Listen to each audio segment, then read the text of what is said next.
it's time for us to do some parkour. Wow, I'm athletic. Oh no, oh gosh, we're good. We're gonna go around. That fence is way more wobbly than I thought it was gonna be. Oh, there we go. Yes, finally got one, and it feels like a nicer one. Over the last decade, I've caught fish in every corner of North America. From California to Mexico, Florida to New York, and all the way up to Canada, documenting it all on video for you guys. Yes, I got it! But as a video creator and instructor, I've generally left out one of the most important and the largest demographics in the world of fishing, and that is the bank beater, the pond prowler, the shore master. Yeah! In this series, I'm making it my goal to fish more bodies of water than I ever have before, but this time, from the bank. My name's Tyler, and this is 100 Ponds.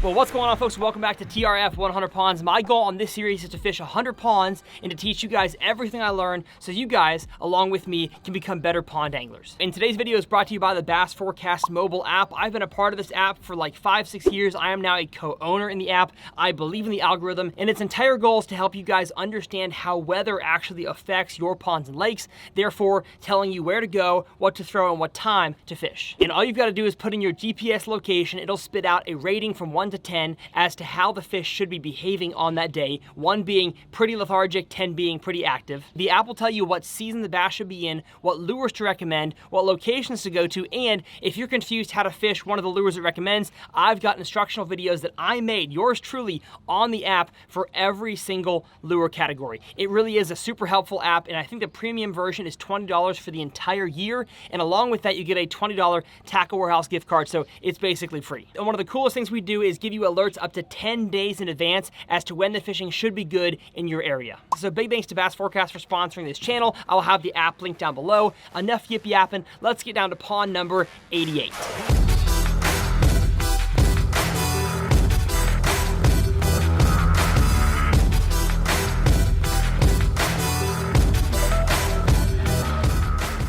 Now, walking down to pond number 88, the first thing I'm noticing, and I'm honestly I'm very disappointed by, is the fact that the water level is so low.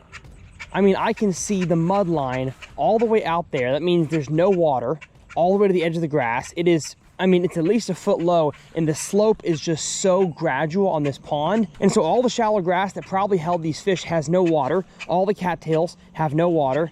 I don't know where the bass are gonna go. I was told by a subscriber this pond had a really good topwater bite, and so I guess we're still gonna try, but I'm really disappointed. And let me test this mud here. I mean, it's pretty dang dry. So despite all the rain we've had, this pond somehow has not filled up. It is midsummer here. It is July in Texas. So yeah, it's been hot, but we've had a whole bunch of rain. I don't quite know why this pond has not stayed full. And you might think, well, if the water's low, it's gonna concentrate the bass and make them easier to catch, you know, fish in a barrel type situation. But I have found that to almost never be the case. Seems to me like low water always makes the bite a lot tougher. I'm seeing fish activity in the channel that goes to the other pond, but I don't know. This, again, I fished a lot of ponds. Immediately, this kind of water drop, after seeing how shallow the pond really is, does not make me feel good. I'm sure I'll find something to teach here, but I really just want to escape this pond with one fish catch to call it a success, because this thing is looking junky. And you think by making a cast along the edge of the cattails there that you get a bite, but man, it's probably 3 inches deep there, and maybe the edge of those reeds there are deeper, but who knows. There's a smaller pond that this one leads into that I guess is technically a separate pond. Does it look any deeper? Well, turtles. I'm gonna make a few casts here just to see what the depth looks like off the bank. What is that? Oh, I've got a bullfrog chasing my frog. Here he goes, eat it. He's so curious, but he won't give it a nibble. It's a big bullfrog. Oh, dang it. Well, I'm already liking the water depth better at this pond. It is down about the same amount, but it looks like the slope is a lot less gradual. It's a lot steeper. And so I think it's probably worth my time to call this one the pond we were just at. That's why the drone shot, probably, now that I'm fishing this pond, I'll get a drone shot of both of them. And we'll count this as one pond, because that other one, I mean, I'm not saying I can't catch one, but I'm not feeling confident that I can. But the water clarity here is not that great. Maybe a foot max. It just kind of looks grungy. And yeah, I'm seeing lots of activity, but it's just little, you know, flat-nosed minnows. We're just entering that time of the year where if you live down south, if you don't catch them in the morning, you're probably not going to catch them on any kind of moving bait the rest of the day. Like, this is my window to catch them on something fun, per se, before I got to bring out the drop shot and the wacky worm and the Nico rig. Getting up early, getting to the pond before sunrise is the best way to guarantee yourself, or at least try to guarantee you, a topwater bite. But it don't even seem like it's working today.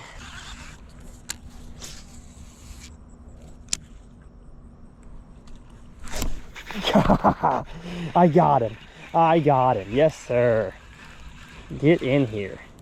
Come in here, buddy. Yes. You are not the success that 100 Ponds needs, but you're a success of some kind. We caught a frog on a frog. Look at that. What a big old bullfrog. Look at those meaty legs. Look at that. Nice big webbed feet. You can see why these guys are such good swimmers. He has some kind of a bone sticking out there. Not exactly sure what that is, but thank you, buddy, for playing. Go back to living your life. Well, what a giant bust this pond has been. Let's go back to pond 88. Did you get a frog? I got a frog. That's what I thought. No bass, just frog. Hey, at least the locals are impressed that I caught a frog on a frog. If that don't make you subscribe, I don't know what does. We're back here to the first pond.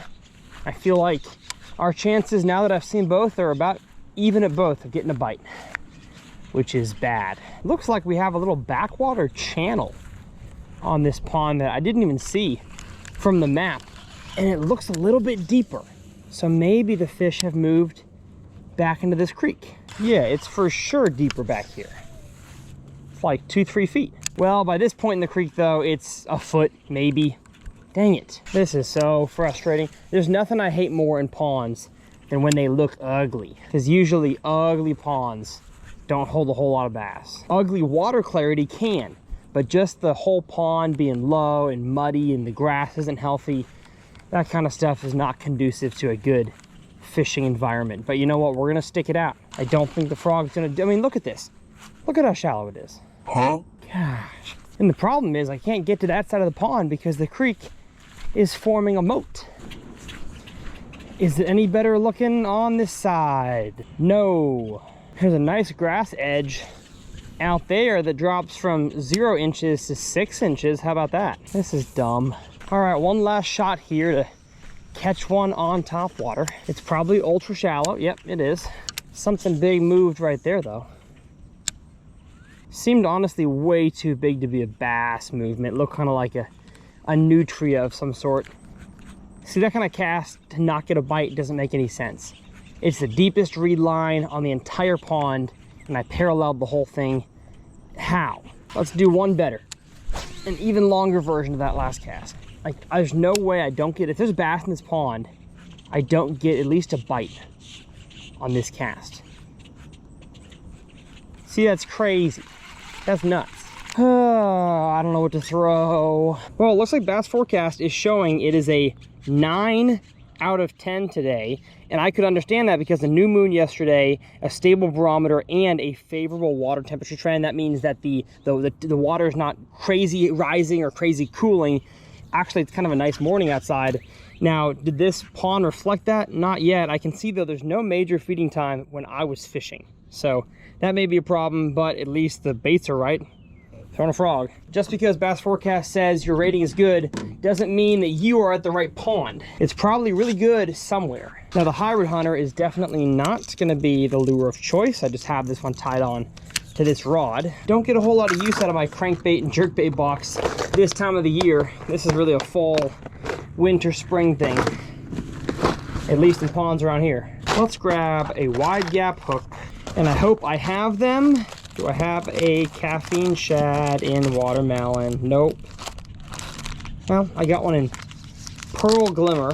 That'll do. Because there looked like there was a decent amount of minnows in these ponds. This thing is, at least for me, the skunk buster in ponds. So we're gonna see if we can make it happen. The second I catch my first bass, we're out of here. I do not like the way this is shaping up. All right, let's see. It's too bright. I can't even look that direction. Ah, much better. I can actually look into the water over here. Is that a fish? No way.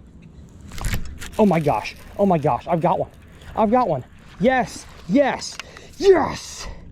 Holy smokes. Got ourselves a fish. Look at that. All we had to do was cast out into the middle with the skunk buster. And I mean, I'm going to call that first cast because the first one didn't really count. I didn't make a great cast and couldn't actually retrieve it. And that is not a big fish, but it is a fish and it's a success. Oh my goodness. If you don't throw a caffeine shad in your ponds from, you know, middle of spring through the fall, you're missing out. What can I tell you? Now, I have no idea how deep it was out there. I have no idea how quickly that fish ate it. It was on the fall, on the bottom, whatever it was. But that is a success, and that's all I care about. And I know I said I was gonna be out of here as soon as I caught one. The fact that I caught one so quick makes me feel like there may be a few more spread out there in the middle. Let's see if we can't find ourselves a little larger one. Gosh, there's one. There's one. Oh, he was larger. Not. So no wonder I wasn't getting any topwater bites. These bass are all dinkaroos. They can't even bite my frog. Now, when I fish a soft plastic jerkbait, my initial retrieve is always going to be 2 downward jerks, just like you do with a hard plastic jerkbait.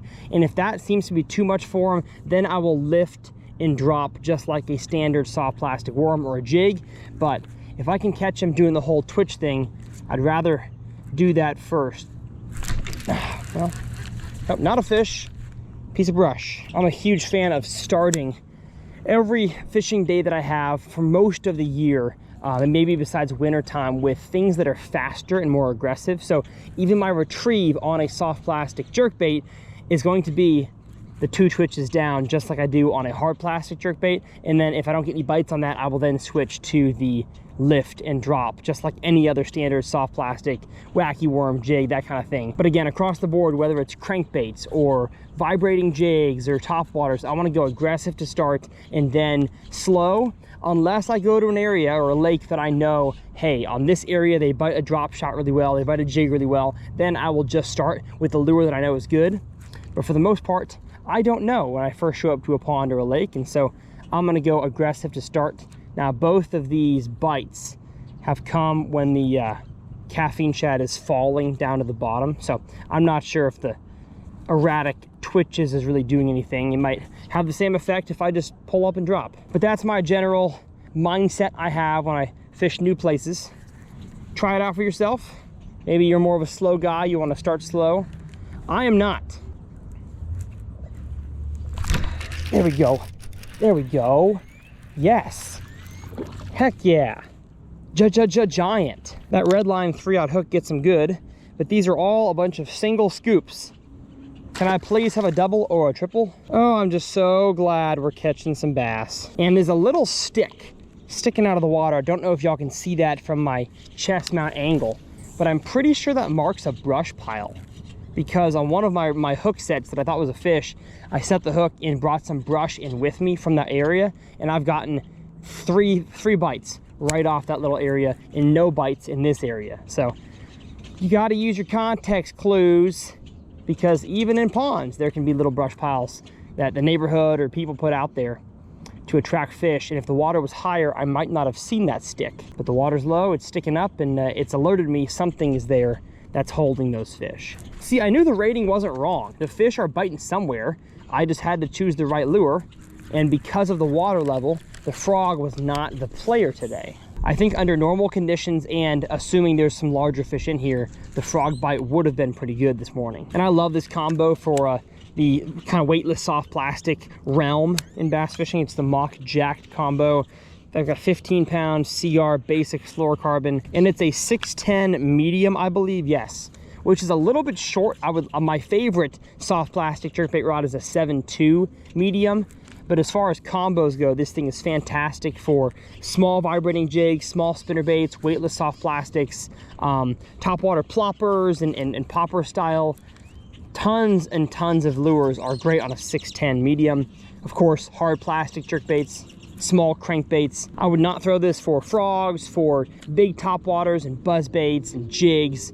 Not quite my rod of choice for that. But as always, my tackle is linked down in the video description. Those are affiliate links. So if you're gonna shop at Tackle Warehouse, it doesn't cost you anything and helps me out a ton. If you click those links, you don't even have to buy the product. It's actually linked down there. You can just make your cart, check out, and I'll get credit for your purchases. So that would be super awesome.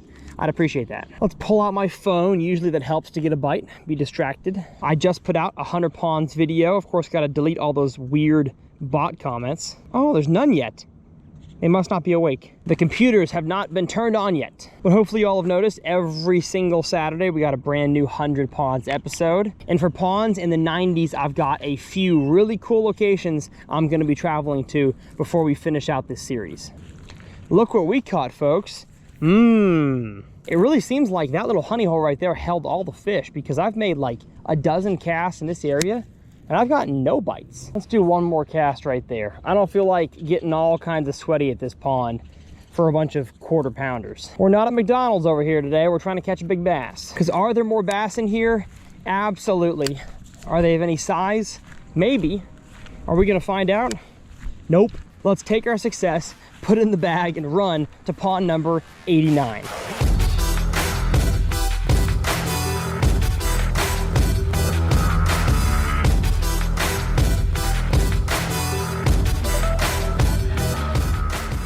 Now, one thing I noticed as I was driving along the side of this pond before I parked is there was a lot of activity, a lot of fish blowing up on bait fish. So I think we're just gonna stick with the skunk buster to start. We're gonna fish it a little bit faster, kind of a more twitchy, erratic action. But I just have a feeling with the water clarity y'all are about to see and the activity I was seeing, this thing is gonna get bit. And if for some reason I need to slow down, I got the drop shot. I know y'all see me like to usually start with vibrating jig or spinner bait, but I really think with today's conditions, you know, how calm it is, how sunny it is, soft plastics are going to be the play. And if you're struggling to catch bass on your body of water, you got to give soft plastics a try. I know some people just like lures, they don't like the plastics. I'm telling you, they work. I'm proving it, because it looks like we have some kind of like hard edge. I'm talking actual like rock ledge that drops off. I'm just trying to get away from these ducks here. Oh, and I see a school of bluegill. Let's go. We're gonna catch some fish here. Are they going to be big? I don't know. Now, the one bummer about this pond is that a lot of the really good looking stuff, all the cattails, are on the side that you can't even access. Now, maybe you could walk around that side, but you can't cast over it. There's no openings. So unless you were to get a kayak or a john boat in here, I think a lot of the good water is not quite fishable. Although now that I've made a few casts out to deeper water, I'm kind of curious as to the depth out there. And that's one thing a weightless soft plastic can't tell you, because it falls so slow that you can't really use the countdown method to see how deep your body of water is. All right, see how deep it is. 1, 2, 3, 4, 5, 6, ooh, 7. Dang, it's a good like 9 feet deep out there. This drop shot falls a little over a foot a second. So maybe the weightless bait is actually not the way to go, because as y'all could see from that drone shot there, when it drops off, it really drops off. And working a weightless soft plastic out that deep can be effective. It just takes a long time. And you know, with not knowing where these fish are in this body of water, I see another angler down there that's now fishing. I don't know if that's the best use of my time. So I'll keep it out in case I see schooling fish, but I think I'm gonna kind of quickly work a drop shot. It's probably a slightly better use of my time. Ooh, I'm just not realizing there's bluegill spawning right here. So I'm gonna back up a little bit, get farther away from the bank, but this could be a really good spot to catch a bass. Really pretty bluegill too. They got some like turquoise to them. I'm surprised this late in the year we still have bluegill spawning. There we go. There we go. What'd I tell you? What did I tell you? Yes, sir. Yes, sir. On the edge of the bluegill beds. Felt the donk of a drop shot eating bass. And oh my goodness. Look at the quality. of this fish. Holy smokes. Not a giant, but so stinking fat. Big old belly. Boy, you've been eating some bluegill. All right. What the heck? As I thought, the fish would be eating soft plastics. And as I thought, they'd be around the bluegill beds. And let's get back out there, baby. I think the misconception about a drop shot bite is that it's always going to be subtle. I was shaking that thing and I felt the donk just like a jig. Reeled down and leaned back into that fish. And I wish it was bigger, but better than the first pond, that's for sure. Bass will sit on the edge of bluegill bed areas, just kind of waiting. You know, when they get hungry, they'll move up and they'll make their strike, and then they'll go back out to deeper water. So if you see bluegill beds, you know, little craters in the gravel and the sand in your ponds, by the time you're watching this, it's probably past bluegill bed season for most people. Although actually, you know what? If I live in Texas and this video goes out next Saturday, then yeah, y'all will definitely see more bluegills around where you live, more bluegill beds. So fish soft plastics, especially green pumpkin and watermelon soft plastics around those areas. I can't guarantee you'll catch one there, but I can guarantee there is a bass there. It's just, can you make him bite? That's up to you. Oh, what the heck was that? What the heck was that? What a horrible hook set. I had a bite, but that was probably a bluegill. Felt way too small. There we go. There we go. Yes, sir. Yes, sir. Had to pull my phone out to get a bite. I've talked about that in previous videos. If you want to get a bite on a soft plastic, pull your phone out because you'll fish it a whole lot slower, and usually that results in a fish. And my gosh, these things are so fat this morning. I don't know what the heck they stocked in here. Must be some dang good genetics, and I can tell you one thing, they've got endless stuff to eat. There's bluegills not just spawning right there. I saw a whole school of bluegill, probably 40, 50 of them, swim by right here. So there's a lot of fish in this pond. I'm excited to see if we can catch a bigger one. But as I look down the bank, I have not seen the other guy fishing catch one yet. So this just goes to show once again that you can have an amazing bass forecast rated day and either not be in the right area or not be throwing the right lure, and you're not catching fish. And so because I know how good the drop shot is and I know what lure to throw on it and where to throw it, I can catch fish when other people are not. And as much as it pains me to throw something extra slow, at least I'm getting bit. So this time of year, if that's the case, I will never complain. Now, one thing I'll say about this drop shot setup here is that yes, it is a very nice rod, very nice reel, the brand new custom light shallow spool spinning reel. But the number one thing I'll say I love about this setup is not the rod, reel, or line. It's actually the weight. Now, I know tungsten's expensive, and if you fish in ponds and you get snagged, you can't really go retrieve your lure like you can in a boat or a kayak. But I'm just telling you, if you throw a tungsten drop shot weight, forget about tungsten for worm weights. I have noticed that I feel so much more of what is down there, and I can tell if I'm dragging over mud, over big rocks, over small rocks, over grass. The tungsten just transmits a lot more vibration and feel into my line and therefore onto my fingers as I hold the rod. And so if you haven't tried a tungsten drop shot weight, I will try to link the cheapest I can down in the video description, but it's definitely worth it as long as you don't have too many snags in your body of water or you're willing to pony up the money for it. But you can feel so much more of what's down there. Like I can immediately feel when my drop shot hits kind of that slope up where all this rock is right here. And on a lead drop shot weight, I just can't feel that. There's one. I just saw one cruising. There he is. Yes, sir. Yes, sir. Heck yeah. Saw this one cruising the edge. And I pitched my drop shot to him. And he went down and ate it. Oh my gosh. So cool. Heck yeah. All right. So we've got a pattern. And let me explain what I've noticed. So because of the water clarity, I can see what's going on down there. And I can see the bluegill. And I can see the bass was cruising right there. And the previous two that I caught before that one were also pretty close to the edge. So as I work around this pond, unless I see a reason to otherwise, I'm not going to make long casts out there into the middle because these bass are cruising the edge looking for bluegills to eat. And so why would you cast where there's not a fish? And for the most part, I think the fish are going to be right along that drop off there. Maybe a little bit deeper than the drop, but for sure not shallower. So that gives me about a 10 to 15 yard window. That's my strike zone.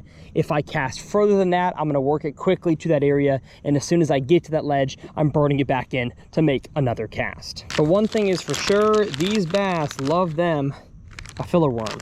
Now, could the soft plastic jerkbait, specifically in a bluegill color, work in this scenario? Absolutely. But with the fact that it's deeper, I want the ability to fish a little bit faster while still being finesse, and that's where the drop shot, I think, has an advantage over this. So if it was a pretty shallow grass line and I was having to make long casts and keep it higher in the water column, that's where the caffeine shad would play. But I think we're gonna go ahead and just put this back in the truck for now because the drop shot is just working. Ooh, that felt like a bite. That was a bite, but I think it was a bluegill. I've made 2 casts now into this corner of the cattails, and this edge over here doesn't seem to drop off as quickly as the residential side. So I'm gonna make one more I say very deep, you know, the deepest I can in this corner. Work it back in, but if I don't catch any, I'm really gonna focus on that edge because it seems like the bass are perusing and cruising for a snack. And it looks like some poor girl lost her softball. Farias. I've never understood why they call it a softball. This thing ain't soft at all. And I'm not feeling this edge. I'm gonna go back to where I was catching them and then keep walking down. That's one thing I think that I've become pretty good at, is knowing when to stay at a certain spot and when to leave. And I think moving around helps you more than it hurts you. So I would rather do a big loop around the whole pond, fish 1 or 2 lures around it the entire time, as opposed to standing in one spot, throwing over and over and over again at the same exact location. That's what that guy down there is doing, and I haven't seen him catch one. Yeah, I've seen him change lures 4 or 5 times and has not caught a bass yet. So maybe I just found the magic lure, but I really do think that moving around helps you find fresh fish that no matter what lure you're throwing, a fresh fish will bite a lot easier than a pressured fish will. So I would rather fish the same lures all the time in different locations to find the dumber fish. As I say that, I'm fishing the same lure over the same fish, but there's bluegills here. It's not a bad idea to fish it at least one more time here.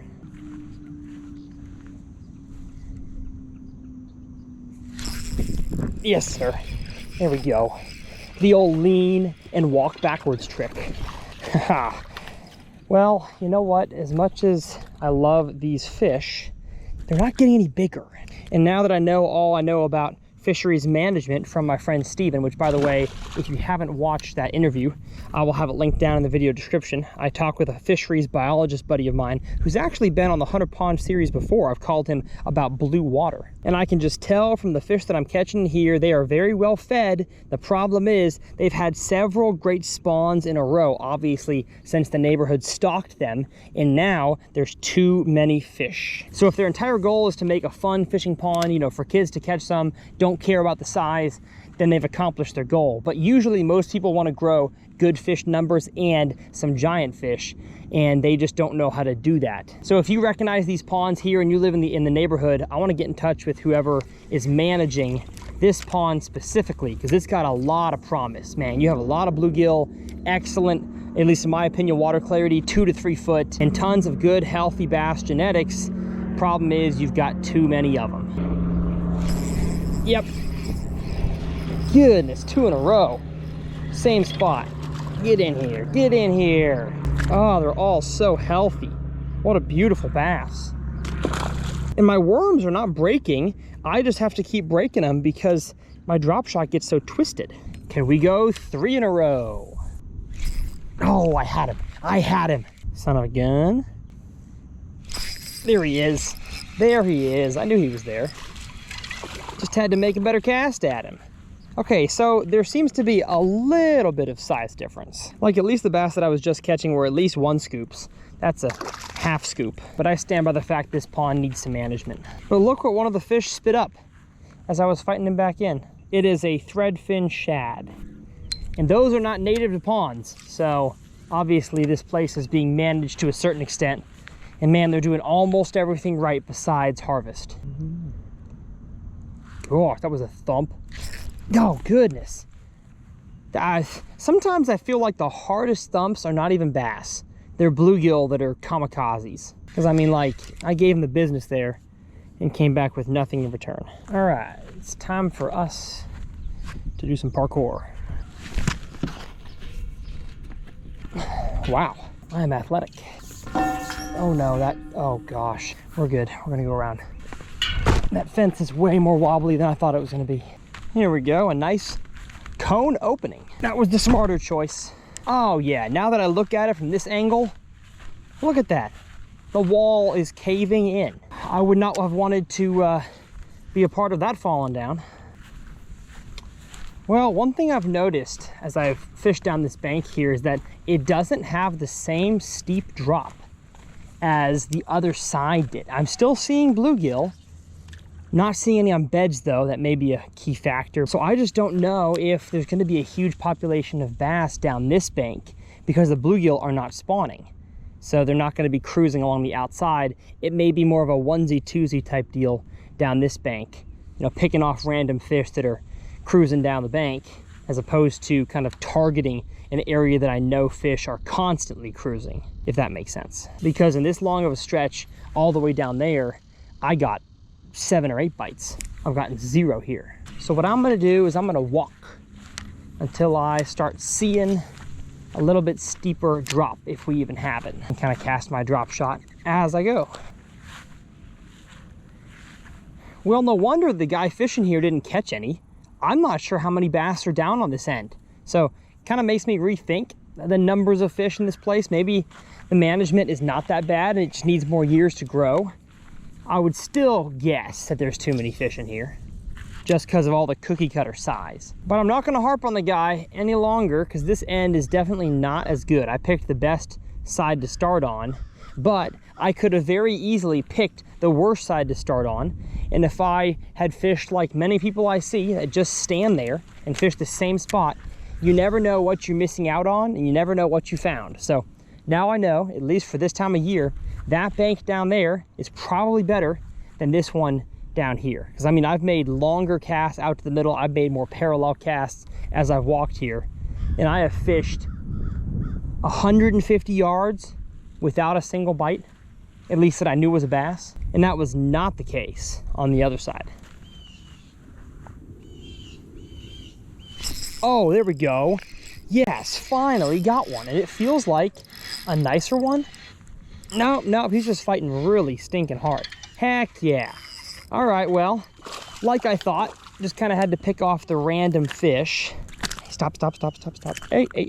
Goodness. These fish are very healthy and very strong.